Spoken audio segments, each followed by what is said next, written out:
Hace un tiempo atrás, no sé, un par de años, ya no recuerdo, 2, 3 años, 4 también, hablé un mensaje al que había titulado En las tumbas de la incredulidad, basado en Ezequiel 37, reconocido episodio, que por ahí lo sabemos un poco de memoria, pero me gusta traerlo a memoria. Por ahí un poco evito hablar palabras que ya conocemos y ya damos por sentado, pero el hecho por ahí de conocerlas y saberlas de memoria un poco hacen como que pierdan relevancia. No sé si les pasa, por lo menos a mí me pasa. Es como cuando, no sé, una persona reza el Padre Nuestro, que la reza de memoria y lo hace ya sin conciencia. Bueno, muchas veces hay episodios bíblicos, capítulos, oraciones que las sabemos de memoria, y un poco es como escuchar una canción en loop un montón de veces y como que ya pierde y le dejamos de dar importancia. Por eso muchas veces es necesario refrescar esas palabras en nuestros corazones, darles significancia, darles significado, darle valor, volver a recordarlas. La palabra es viva y eficaz y la palabra no tiene que perder efecto en nuestras vidas. La palabra tiene que seguir latente, la palabra tiene que seguir ardiendo en nuestros corazones, traerlas a memoria constantemente, sabiendo que la palabra no vuelve vacía, sino que cumple aquello para lo cual fue enviada. Y esa palabra tiene que cobrar valor en nuestros corazones. Y esta palabra es cuando el pueblo de Dios había sido llevado cautivos por los babilonios, el pueblo de Dios se había dividido, una parte del pueblo de Dios había sido llevada cautivos por los babilonios a causa de su desobediencia, a causa de la maldad, del pecado que había en el pueblo de Dios. Ahora cuando Dios va a hacer algo, Dios levanta, Dios trae palabra, Dios trae revelación. Lo hemos hablado un montón de veces, les he comentado, por ejemplo, anteriormente, cuando Dios le habla a través de Samuel al profeta Elí, antes de que la lámpara de Dios fuese apagada. Dios trae, Dios anticipa, Dios trae palabra. Constantemente Dios está hablando, Dios trae palabra. Y Dios levantó varios profetas previo al cautiverio. Cuando el pueblo fue llevado cautivo a Babilonia, Dios levantó varios profetas que anunciaban, exhortaban al pueblo a arrepentirse, anunciaban que si no se arrepentían de sus malos caminos iba a venir destrucción, iba a venir muerte. Había profetas que anunciaban exactamente lo que iba a pasar. Sin embargo, el pueblo de Dios tenía oídos de adoquines. El pueblo de Dios no escuchaba en absoluto, tenía los oídos cerrados a lo que Dios hablaba, a lo que Dios anunciaba. Pero Dios les estaba advirtiendo a su pueblo, por amor a su pueblo: voy a hacer esto si ustedes no se arrepienten, voy a traer mal si ustedes no se arrepienten. Y el pueblo de Dios no podía escuchar, estaban enceguecidos, estaban ensimismados en sus caminos y se habían olvidado de Dios. No solo que se habían olvidado de Dios, sino que se habían ido tras dioses ajenos, dioses paganos. No les importaba la presencia de Dios, se habían descuidado la presencia de Dios, habían descuidado el altar, habían levantado inclusive imágenes dentro del templo. Era un desastre. Terminan cayendo, terminan siendo llevados cautivos y Dios termina hablando por medio de varios profetas. En este caso voy a hacer énfasis en Ezequiel.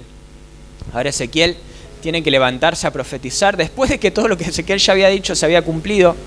Ahora Ezequiel tiene que profetizar desde el cautiverio,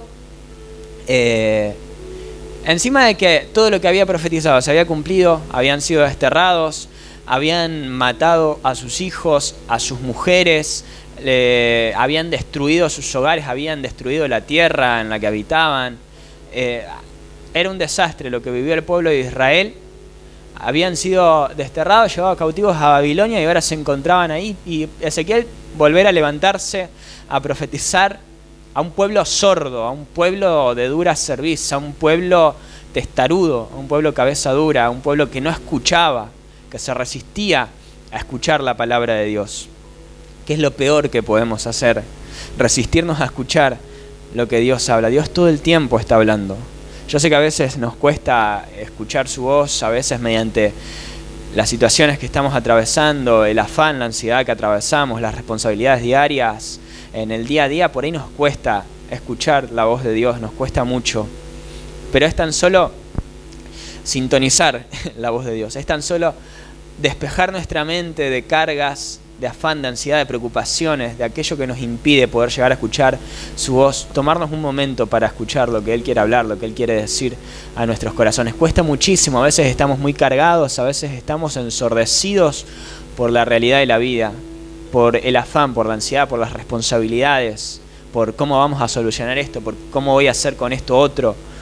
Muchas veces estamos ensordecidos por el día a día, por el trabajo, por los hijos, por la casa, por la familia, por la economía, por lo que sucede en el país, por tantas cosas que no podemos escuchar la voz de Dios. Estamos ensimismados en la realidad.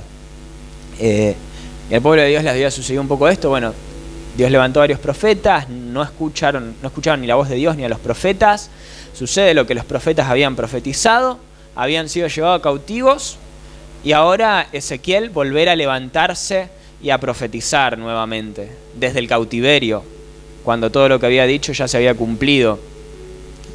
Ahora Ezequiel narra en el capítulo 37 de su libro: la mano de Jehová vino sobre mí y me llevó en el espíritu de Jehová y me puso en medio de un valle que estaba lleno de huesos secos, y me hizo pasar cerca de ellos por todo en derredor, y he aquí que eran muchísimos sobre la faz del campo, y por cierto secos en gran manera, enfatiza Ezequiel. Y me dijo: hijo de hombre, ¿vivirán estos huesos? Y dije: Señor Jehová, tú lo sabes. Ahora Ezequiel tiene esta revelación de parte de Dios. La mano de Jehová lo toma en el espíritu y lo lleva a un valle lleno de huesos secos. Algo que digo siempre, y como dije al principio, hay veces que repetimos tanto ciertas cosas, o por lo menos yo repito tanto ciertas cosas, o sabemos de memoria ciertas cosas que, como dije, pierden valor, pierden significancia. Pero quiero volver a decírtelo para refrescártelo y que lo creas. Estás en las manos de Dios. Estás en las manos de Dios. La mano de Dios te sostiene, la mano de Dios te ampara, la mano de Dios te fortalece, te sustenta. La mano de Dios te sostiene. Mi diestra te sostiene, dice Isaías 41. Mi diestra te sostiene, mi diestra te sustenta. La mano de Dios no te deja. Y así sea que te lleva, te conduce a un valle de muerte, por valle de sombra de muerte. Así sea que te lleve, te conduzca a un desierto. Así sea que te lleve, te conduzca, como lo hizo con Ezequiel, a un valle de huesos secos. La mano de Dios está con vos, la mano de Dios no te suelta. Estás con el Espíritu Santo, Él no te suelta, no te deja, no te abandona, te sostiene. Pero Él quiere traer revelación. Él quiere traer entendimiento. Él quiere traer entendimiento. Entonces, Dios le pregunta a Ezequiel cuando estaba dentro de ese valle lleno de huesos secos: hijo de hombre, ¿vivirán estos huesos? Porque claro, Ezequiel se le había pasado profetizando previo a la destrucción. Ahora el pueblo fue sometido a la destrucción. Él también fue llevado cautivo, porque el pueblo de Dios no podía escuchar la voz de Dios. Imagínate tener que profetizar: vamos a ser destruidos, como lo hizo el profeta Ezequiel. Tener que anunciar muerte, tener que anunciar destrucción, que no te escuchen, que no escuchen lo que es peor, la voz de Dios. Y que sumado a eso tengas que padecer todo lo que habían tenido que padecer el pueblo de Dios por causa de su desobediencia, de su sordera espiritual, de su incredulidad, de su idolatría. Ahora, en medio del cautiverio, Ezequiel tenía que levantarse y profetizar. Después de que el pueblo de Dios había experimentado todo esto, en un contexto de muerte, de desolación, después de que padres hayan visto cómo mataban a sus hijos, después de que hayan visto cómo mataban a sus mujeres, cómo los desterraban, cómo destruían sus hogares, su tierra, tenía que levantarse y profetizar. Y muchas veces vivimos situaciones difíciles, circunstancias, adversidades, situaciones en las que no estamos para que alguien venga a decirnos algo en nombre de Dios. O no nos pasa que muchas veces nos encontramos inmersos en la realidad de la vida y no estamos con el mejor de los humores para que alguien venga y nos diga palabra de Dios. Muchas veces queremos soluciones, muchas veces queremos que el problema se resuelva. y no tenemos fuerzas para escuchar la voz de Dios. No tenemos fuerzas para creer. Nos suele pasar, o por lo menos a mí me suele pasar. Quisiéramos poder creer, quisiéramos tener fuerzas para creer, quisiéramos tener la fe suficiente para aferrarnos a una palabra de Dios, pero la realidad de la vida nos impide un poco muchas veces.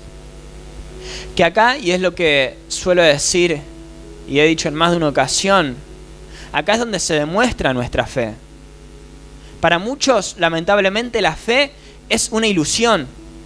Para muchos, lamentablemente, la fe es una ilusión. La fe, según la definición bíblica, la certeza de lo que se espera, la convicción de lo que no se ve. Pero para muchos, lamentablemente, la fe es una ilusión, y cuando se ven sometidos a la realidad de la vida, cuando se ven sometidos a adversidades, a circunstancias, esa ilusión se rompe y ahí muere la fe. Ahí dejan de creer, de esperar, porque no estaban convencidos de aquello que estaban esperando, porque estaban ilusionados con algo que ellos estaban esperando cuando no era lo que realmente Dios quería darles. Entonces esa ilusión se rompe. Esa ilusión se rompe. Y ahí es, haciendo alusión a la parábola de Jesús, donde demostramos si estábamos edificados sobre la roca o sobre la arena. Porque viene un viento y el viento nos derriba, nos arrasa, arrasa con nuestra fe, arrasa con nuestra esperanza, rompe esa ilusión.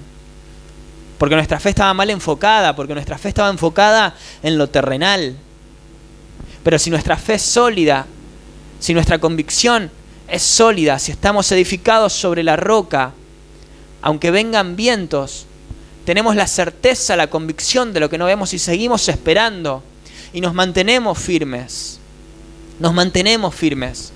Hace un tiempo atrás hablaba con una persona que me contaba, ella siempre se confesó atea, y me comentaba en más de una ocasión cómo en su niñez su abuela era muy creyente, era muy devota, era una mujer de fe. Todos los días le pedía a Dios, y ella veía cómo su abuela todos los días le pedía a Dios que el día que muriera se fuera sin dolor, se fuera sin sufrimiento. Y ella hasta el día de hoy recuerda y me contaba, y me contó en más de una ocasión cómo le sorprendió el hecho de que el día de que ella murió en su cama en paz, sin sufrir, ni lo sintió, cerró los ojos y se fue.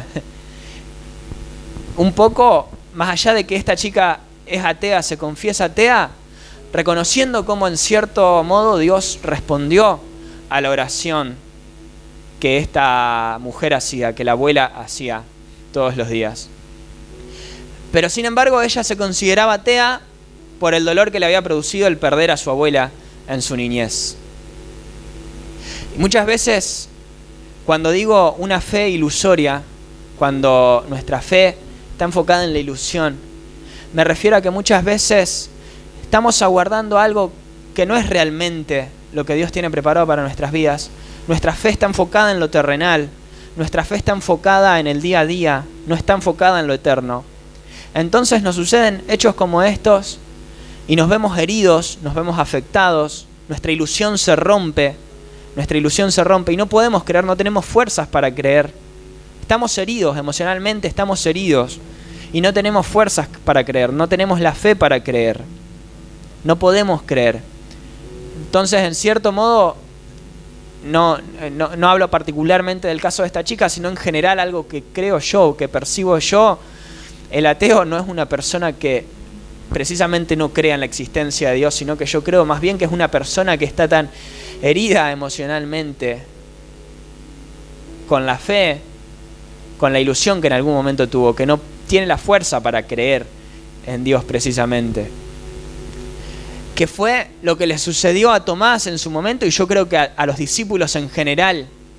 El hecho de haber perdido a su amigo con el que caminaron por 3 años y vivieron tantas cosas, cuando a Jesús lo mataron, siendo que ellos veían a un Jesús que había resucitado muertos, siendo que ellos veían a un Jesús que le daba vista a los ciegos, siendo que ellos habían visto a un Jesús que hacía caminar a paralíticos, siendo que ellos habían visto a un Jesús que liberaba endemoniados, siendo que ellos habían visto a un Jesús que calmaba tormentas.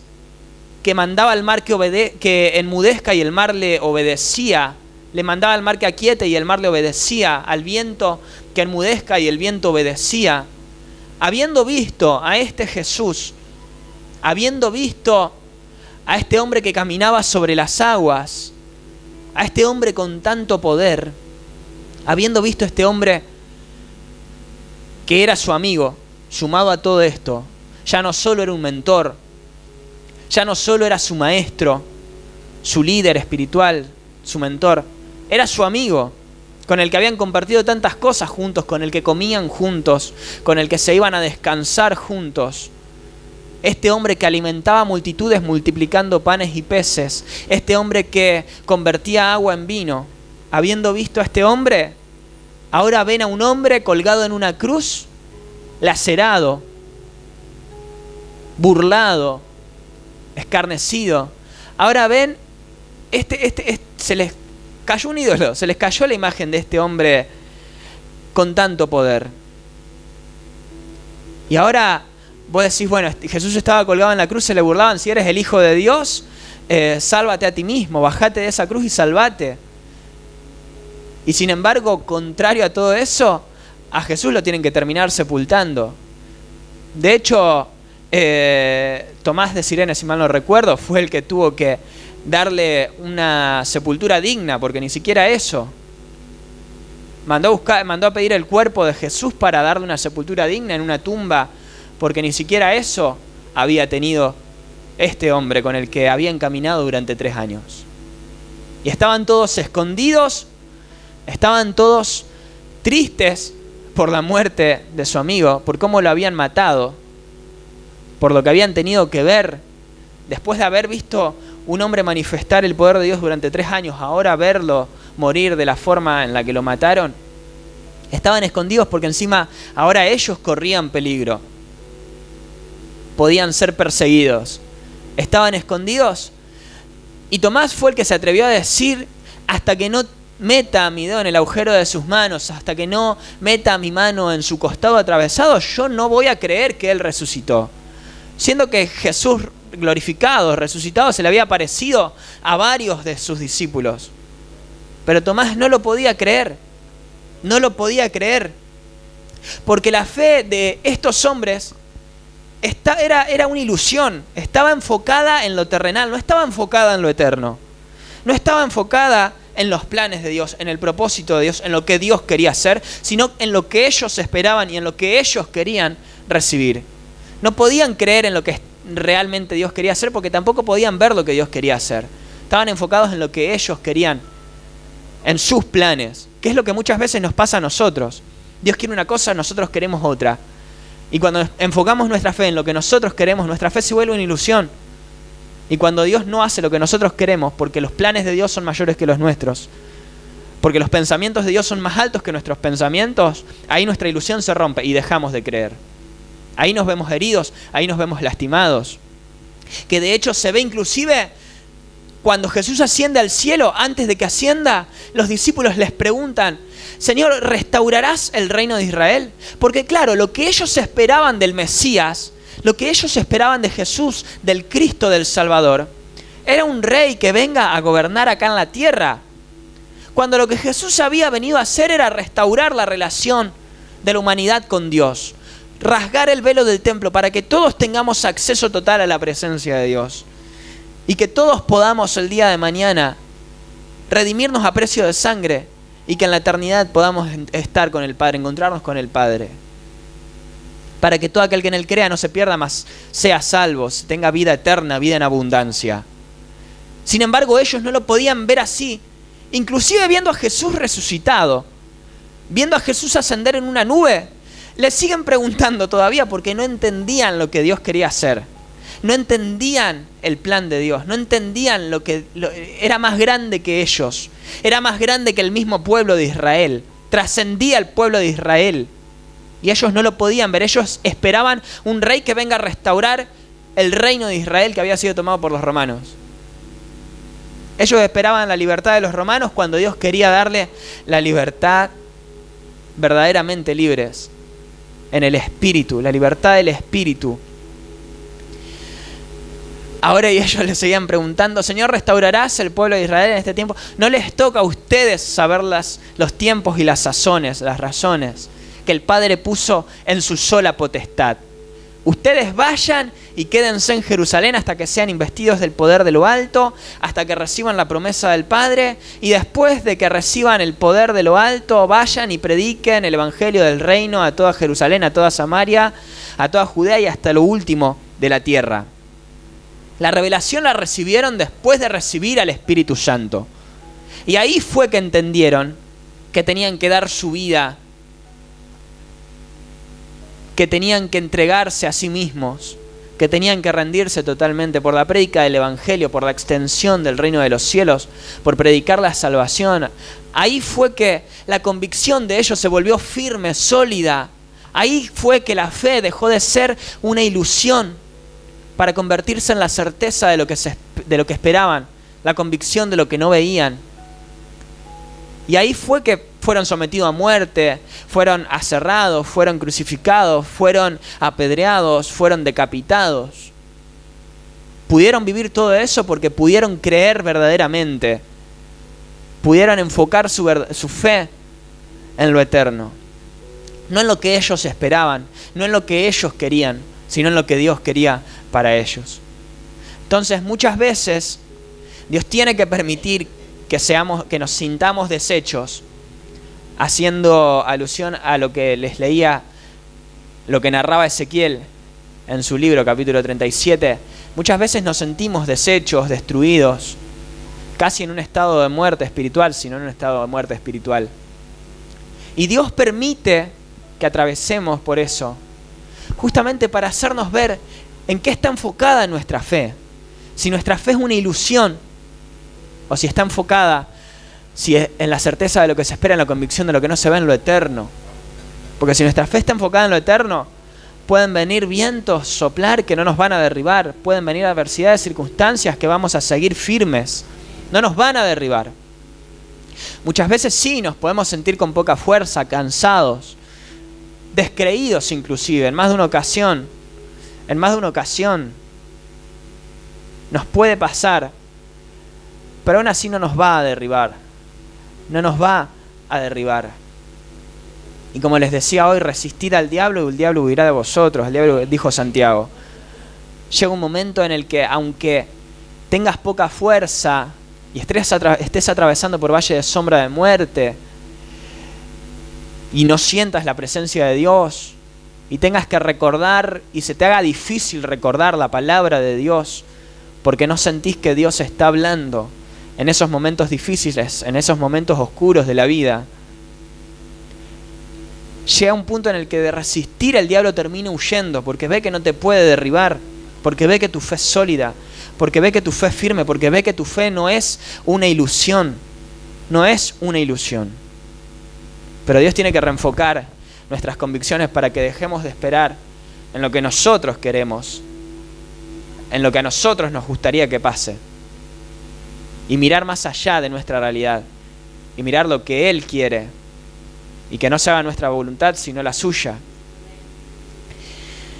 Dios tiene que permitir muchas veces esa destrucción. Ahora el pueblo, lo que narré hace un rato, lo que narró Ezequiel en el valle de huesos secos, representaba el estado espiritual por el que el pueblo de Dios estaba atravesando en ese momento. El pueblo de Dios se encontraba en un estado de muerte espiritual. El pueblo de Dios se encontraba en un estado de muerte espiritual. Producto, obviamente, de haberse ido tras dioses ajenos, tras dioses paganos, de no haberse arrepentido, de haberse olvidado de Dios. Dios permite la destrucción, pero era porque Dios los quería reconstruir. Si Dios permite la destrucción, si Dios permite que nos sintamos deshechos, es justamente para llevarnos a ese punto de quiebre en el que nos sometemos a Dios, nos deshacemos en sus manos cual barro en manos del alfarero. Él ahí nos hace de nuevo y nos da la forma que Él nos quiere dar. Y el proceso duele, el proceso angustia, entristece, desconcierta. No entendemos lo que está pasando, no entendemos lo que Dios va a hacer. Pero Dios no nos va a dejar, no nos va a desamparar hasta que haya hecho con nuestras vidas lo que dijo que iba a hacer, porque fiel es el que hizo la promesa. Fiel es el que prometió, Él no va a desamparar la obra que comenzaron sus manos. Él ha ordenado bendecirte y esa bendición no puede ser revocada. Y somos nosotros muchas veces los que nos olvidamos y los que nos desviamos y los que dejamos a Dios y dejamos de orar y dejamos de interceder y dejamos de guardar su palabra, dejamos de recordar su palabra. Pero Dios no. Dios no. Y muchas veces podemos llegar a sentir que Dios se enoja. Muchas veces podemos llegar a sentir que Dios se olvida de nosotros, que Dios hace silencio, que a Dios no le importa. Pero es el proceso al que Dios nos somete para hacernos de nuevo, y para conducirnos nuevamente a un encuentro pleno con Él, en el que le conozcamos directamente a Él, en el que nos enfoquemos en lo que Él quiere hacer con nuestras vidas. El pueblo de Dios se encontraba en este estado de muerte espiritual. Dios los había sometido a la destrucción. Y esto me retrotrae un poco a aquella palabra que Jesús le da a la iglesia de Sardis. Cuando Jesús le dice a la iglesia de Sardis: yo conozco tus obras. De vuelta, dentro de los mensajes a las 7 iglesias, Jesús destacaba cómo la iglesia trabajaba. La iglesia trabajaba, pero en más de una ocasión no servía todo lo que hacían porque estaban en cualquiera. Y Jesús le dice: yo conozco tus obras, pero tienes nombre de que vives y estás muerto. Tienes nombre de que vives y estás muerto. Sé vigilante y afirma las cosas que están para morir, porque no he hallado tus obras perfectas delante de Dios. Acuérdate pues de lo que has recibido y oído, y guárdalo y arrepiéntete, pues si no velas vendré sobre ti como ladrón, y no sabrás a qué hora vendré sobre ti. Recuerda lo que has recibido u oído. Muchas veces a todos nos pasa que nos encontramos en ese estado de muerte espiritual. Podemos llegar a sentirnos de esa manera, deshechos, destruidos. Como les dije, producto de la realidad de la vida, del afán, de la ansiedad a las que somos sometidos, de las responsabilidades, de las cosas que se escapan de nuestro control, adversidades, circunstancias, tantas cosas que nos van pasando en el día a día, que sin darnos cuenta, inclusive poco a poco nos vamos alejando, nos vamos olvidando. La palabra de Dios termina siendo ahogada por los afanes que nos tocan vivir, que nos tocan atravesar. Descuidamos la palabra de Dios, descuidamos el altar, descuidamos la oración, descuidamos la adoración, descuidamos la lectura de la palabra, nos olvidamos, dejamos de escuchar la voz de Dios, hasta que llega un punto en el que sin darnos cuenta terminamos encontrándonos en un estado de muerte espiritual. Aunque tengamos nombre de que vivimos, aunque trabajemos para la obra, aunque sigamos aparentando vida, terminamos sumergidos en un valle lleno de huesos secos. A esto me recuerda el pueblo de Dios. Sin embargo, si Dios trae esta palabra, es un poco para zamarrearnos, para volver a buscar su presencia, para volver a guardar su palabra, para volver a guardar la fe, no dejando de pelear la buena batalla, no dejando de creer, no dejando de esperar, no dejando de aguardar. Ahora, Dios levanta una profecía por medio del profeta Ezequiel. Una profecía es una nueva esperanza a la cual aferrarnos. Una esperanza en la cual estamos convencidos, porque tenemos la certeza de lo que estamos esperando, y estamos convencidos de ello, aunque no lo veamos, para reenfocar nuestra fe. Muchas veces nuestra fe se ve ahogada por la realidad que nos toca vivir y nos cuesta creer, como le sucedía al pueblo de Israel producto de la situación que estaban viviendo de cautiverio, de destrucción. Perdemos esa capacidad para creer, para esperar, para guardar. Perdemos la fe, dejamos de correr la carrera, dejamos de guardar la palabra. Entonces Dios tiene que levantar una nueva palabra que nos venga a refrescar, que nos vuelva a levantar, que nos dé una nueva esperanza a la cual aferrarnos, un nuevo ánimo. Dios tiene que traer una palabra que nos dé un nuevo ánimo, que nos vuelva a levantar, que nos vuelva a encender, que nos vuelva a fortalecer. Eso solo lo encontramos en la palabra de Dios. Es la palabra la que nos sustenta. Es la palabra la que nos levanta, nos vivifica, porque no solo de pan vivirá el hombre, sino de toda palabra que sale de la boca de Dios.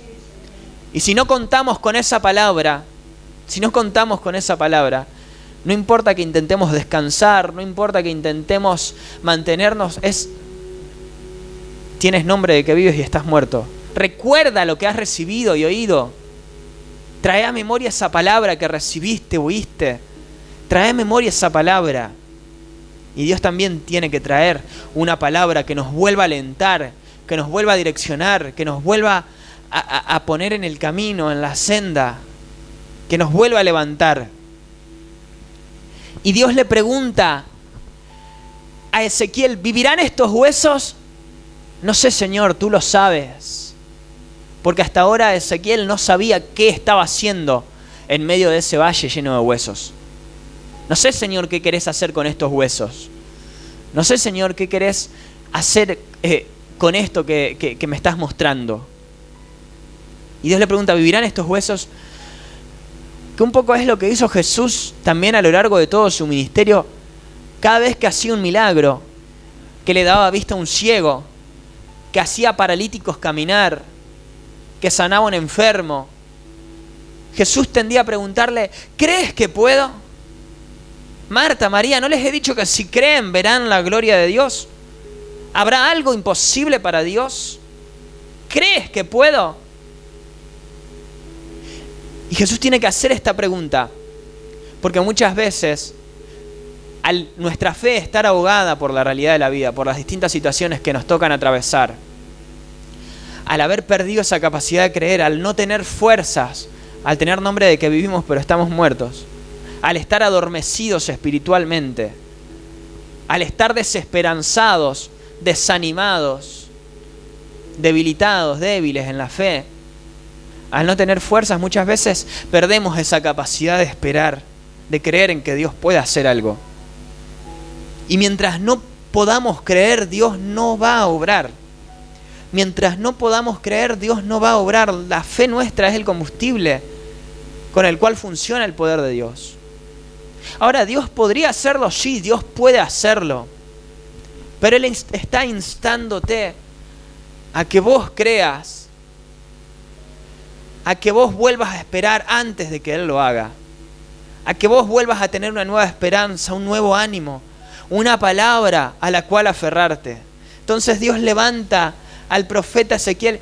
Como perdemos esa capacidad de creer mediante las distintas situaciones que nos tocan vivir, ahí dejamos de proclamar la palabra de Dios. Ahí dejamos de profetizar, siendo que Dios puso poder en nuestra boca para que todo aquello que atemos y liguemos en la tierra sea atado y ligado en los cielos. En nuestra boca Dios nos dio el poder de bendecir, de maldecir. Dios puso poder en nuestra boca. Y tenemos que creer para que cuando abramos nuestras bocas sepamos que hay poder en lo que decimos. Por eso es necesario que reenfoquemos nuestra esperanza para profetizar aquello que Dios quiere y va a hacer sobre tu vida, si lo podés creer, para que vuelvas a profetizar.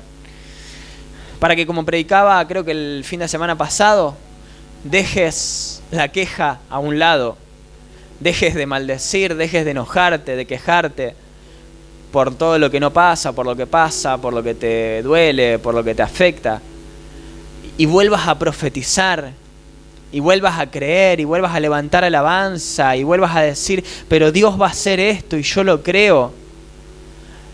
Y me dijo, hijo de hombre, ¿vivirán estos huesos? Dije, Señor, tú lo sabes. Me dijo entonces, profetiza sobre estos huesos, y diles, huesos secos, oíd palabra de Jehová. Así ha dicho Jehová el Señor a estos huesos. He aquí yo hago entrar espíritu en vosotros, y viviréis. Y pondré tendones sobre vosotros, y haré subir sobre vosotros carne, y os cubriré de piel, y pondré en vosotros espíritu, y viviréis, y sabréis que yo soy Jehová. Profeticé como me fue enviado, y hubo un ruido mientras yo profetizaba, y aquí un temblor, y los huesos se juntaron, cada hueso con su hueso. Y miré, y he aquí tendones sobre ellos, y la carne subió, y la piel cubrió por encima de ellos, pero no había en ellos espíritu. Volvé a profetizar, volvé a creer lo que Dios te dijo que iba a hacer, volvé a profetizarlo. Ahora, Dios no va a soltar una palabra, Dios no va a soltar una palabra a la cual aferrarte hasta que no estés dispuesto a creer. Hijo de hombre, ¿vivirán estos huesos? Lo que Dios pregunta es, ¿estás dispuesto a creer? Porque Dios le dio la palabra para profetizar después de que Ezequiel dio la respuesta. Porque si no estás dispuesto a creer, esa palabra no viene. Si estás dispuesto a creer, Dios te da esa palabra. Ahora, profetizar no es profetizar por profetizar. Profetizar es cuando Dios trae esa revelación, esa esperanza de lo que Él quiere y va a hacer sobre tu vida, para que lo profieras, lo decretes, lo afirmes, sabiendo que en tu boca hay poder. Sobre tu boca he puesto mis palabras, con la sombra de mi mano te cubrí, extendiendo los cielos, desechando los cimientos de la tierra, diciéndote mío eres tú. En tu boca hay poder. Y mis palabras y mi espíritu que está sobre ti, dice Isaías, no se apartarán de ti, ni de tus hijos, ni de los hijos de tus hijos. Esa palabra arde dentro tuyo. Ahora, una vez que enfocamos nuestra fe en lo eterno, no en lo terrenal, en lo eterno, no en lo ilusorio, no en lo que nosotros queremos, sino en lo que Dios quiere, en la voluntad de Dios, y estamos dispuestos a creer que inclusive Dios tiene más de lo que pedimos o entendemos, estamos dispuestos a humillarnos, a recibir esa palabra que Dios quiere hablar a nuestros corazones. Una vez que estamos dispuestos, ahí Dios trae esa palabra. Ahí Dios trae esa palabra. Profetiza, Espíritu de los cuatro vientos. Profetizó Ezequiel. Sin embargo, más allá de que ahora veía cómo los huesos habían sido cubiertos por tendones, por carne que había brotado de ellos, veía cuerpos inánimes. Veía cuerpos sin vida. Veía cuerpos sin vida. Así sea que no ves el milagro ocurrir, así sea que todavía falte, no te desilusiones, no dejes de esperar, no dejes de aguardar, no dejes de profetizar hasta que lo que Dios dijo ocurra, se cumpla. No dejes de profetizar, no pierdas la esperanza, no pierdas el ánimo, no dejes de esperar. Seguí profetizando. Inclusive Dios le dice a Ezequiel, después de que Ezequiel dice, no había en ellos vida, narra Ezequiel y dice, me dijo Dios, profetiza al Espíritu, profetiza, hijo de hombre, y di, así ha dicho Jehová el Señor, Espíritu, ven de los cuatro vientos y sopla sobre estos huesos y vivirán. Y profeticé como me había mandado, y entró Espíritu en ellos y vivieron, y estuvieron sobre sus pies un ejército grande y extremo. Me dijo luego, hijo de hombre, todos estos huesos son la casa de Israel. He aquí ellos dicen, nuestros huesos se secaron y pereció nuestra esperanza y somos del todo destruidos. Por tanto profetiza y diles, así ha dicho Jehová el Señor, he aquí yo abro vuestros sepulcros, pueblo mío, y os haré subir de vuestras sepulturas y os traeré a la tierra de Israel y sabréis que yo soy Jehová cuando abra vuestros sepulcros y os saque de vuestras sepulturas, pueblo mío, y pondré espíritu en vosotros y viviréis y os haré reposar en vuestra tierra y sabréis que yo soy Jehová el que habló y lo hice, dice Jehová. Como dije al comienzo, si Dios permite la destrucción, que nos sintamos deshechos, que inclusive en más de una ocasión nos sintamos confundidos, que nos sintamos desconcertados, desesperanzados, sin fuerzas, sin capacidad para creer, si nos sentimos inclusive hasta en un estado de muerte espiritual, así sea que nos congregamos fin de semana tras fin de semana, así sea que venimos a las reuniones del Espíritu Santo y que levantamos canción y oramos, pero aún así nos sentimos apagados, desconcertados, desesperanzados, porque nos falta esa palabra, porque nos falta esa fuerza. Dios trae esta palabra justamente para que vuelvas a tener esa disposición para creer, que vuelvas a abrir tus oídos a lo que Él quiere hablar, para que Él vuelva a traer una palabra de esperanza, una palabra a la cual aferrarte, para que vuelvas a abrir tu boca si tu boca estaba cerrada, y para que vuelvas a profetizar creyendo que en tu boca hay poder, para que vuelvas a proferir palabra de Dios, que brote de lo más profundo de tu corazón, para que vuelvas a manifestar el poder de Dios mediante tu vida. Porque Dios se quiere manifestar. Dios quiere abrir los cielos. Dios quiere derramar de su espíritu sobre toda carne. Dios quiere derramar su gloria, su poder. Dios quiere hacerlo. Está esperando un pueblo expectante. Está esperando un pueblo que se atreva a creer. Está esperando un pueblo que se atreva a provocar ese poder, a manifestar ese poder mediante su adoración, su clamor, su alabanza. Porque muchas veces clamamos: Señor, derrama tu gloria. Señor, derrama tu espíritu. Señor, manifiesta tu poder. Cuando Dios manifiesta su poder y su gloria a través nuestro, porque el Espíritu está dentro nuestro, somos nosotros los que tenemos que profetizar. Espíritu, ven de los cuatro vientos y sopla. Sos vos el que te tenés que levantar en tu hogar, con tu familia, en tu casa, a profetizar. Espíritu, ven de los cuatro vientos y sopla. Sopla sobre la vida de mis hijos, sopla sobre la vida de mis nietos, sopla sobre mi economía, sopla sobre mi entorno laboral, a donde quiera que vaya, sopla sobre Villa Constitución, sopla sobre Argentina y trae vida, y todo lo que estaba muerto revive, todo lo que estaba seco reverdece. En tu boca está el poder de Dios, si podés creerlo. Amén. Nos ponemos de pie. Nos ponemos de pie. Pero que vuelvas a profetizar, a creer, a manifestar el poder de Dios. Dios quiere manifestar su poder. Dios quiere manifestar su gloria. Dios quiere manifestar su presencia sobre tu vida, sobre tu casa, sobre tu familia. Él quiere mostrar su gloria. Pero Él lo va a hacer mediante tuyo, mediante vos. Porque el Espíritu de Dios está dentro tuyo. Está dentro tuyo, porque me ungió Jehová, dijo Isaías. Levántate, resplandece.